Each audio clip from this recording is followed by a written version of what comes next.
Inilah 5 ciri atau 5 tanda-tanda yang brand owner harus tahu apakah pabrik ini ilegal atau tidak. Jangan skip video ini.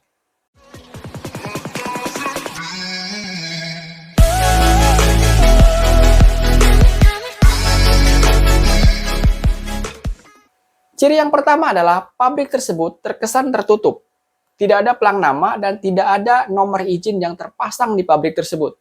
Kenapa? Karena kalau misalkan sesuai dengan aturan Badan POM, kalau misalkan pabrik tersebut itu sudah legal, tersertifikasi oleh Badan POM, maka di depannya itu harus ada pelang nama. Setidaknya minimal itu harus ada nama perusahaannya, misalkan perusahaan ABC. Ciri yang kedua, itu biasanya aktivitasnya dilakukan di malam hari. Sedangkan di siang hari, itu mereka aktivitasnya sangat minim. Dan biasanya kalau misalkan ada gerbang, itu gerbangnya itu ditutup sama mereka. Jadi aktivitasnya itu hanya dilakukan di malam hari.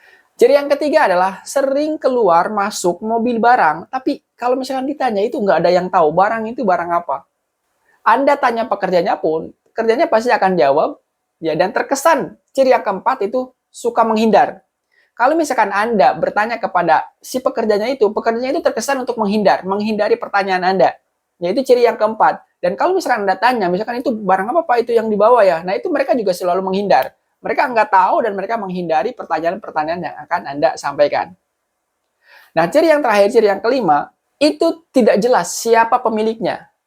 Sangat tidak jelas siapa pemiliknya karena memang sengaja ya dibuat seperti itu. Kalau misalkan Anda tanya ke pekerjanya pun, itu pekerjanya itu biasanya itu bukan orang-orang sekitar situ, itu adalah pekerja-pekerja dari luar yang didatangkan di situ, ya kan? Sehingga orang-orang yang berada di sekitar situ itu mereka juga nggak tahu itu siapa gitu kan. Kalau ditanya juga menghindar, ditanya pemiliknya apalagi gitu kan. Mereka yang nggak tahu gitu kan siapa pemiliknya. Yang penting mereka bekerja di sana, dipekerjakan di sana.